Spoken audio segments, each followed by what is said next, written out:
Hi, my name is Jill, and I was introduced to Liya a year ago at the Buddhist monastery. A friend of mine took me because I was going through a very hard time in my life, and I pretty much cried through the entire retreat, and Liya was just up there smiling, moving the energy, and she just kept me moving. And then she told me about the Portal, which is where the training is, and it's right down the street from where I live. And I was like, wait, I don't know about it. And she's like, it's amazing, you gotta check it out. And so I did, and pretty much the rest was history. I started coming to her classes at the Portal, and I was a mess in my life. Like, as we do, we have these things in our life that happen and we have to work through them. I was in therapy, that was great, but it wasn't enough.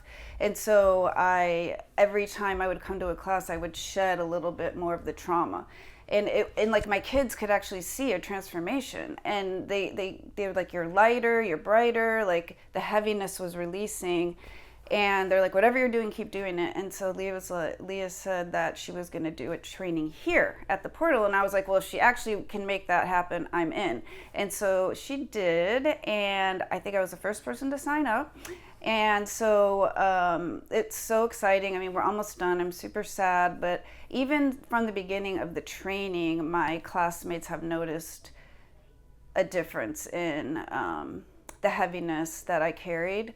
And just the magic of how Liya and the Kundalini and moving the energy through my body, just in being able to use the energy in a good way and release the bad energy. It's just like self-mastery. That's what it's about, teaching you how to master your energy in whatever way you need. So I'm extremely grateful. I really highly recommend it if you're a person who needs to move your body and you can't just sit and talk.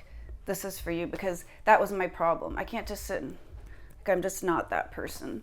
So as part of the graduation, we have to create a 6-week course, and I was having a hard time kind of figuring it out. I really wanted to work with teenagers in that really vulnerable stage, helping them focus their energy. But then I'm thinking, I mean, they're not going to listen to me. My own kids don't listen to me, so I'm probably too old for that. But then sharing my story with my classmates, they're like, no, you need to work with people who went through what you went through, and how you can you were able to transform yourself in a year, and that's like unheard of. So that is what I'm going to try to focus on with my training, is women who have been living with people with mental health issues and whatnot, and how to make sure you take care of yourself and not take in the other person's energy, and kind of do my Dharma talks on that.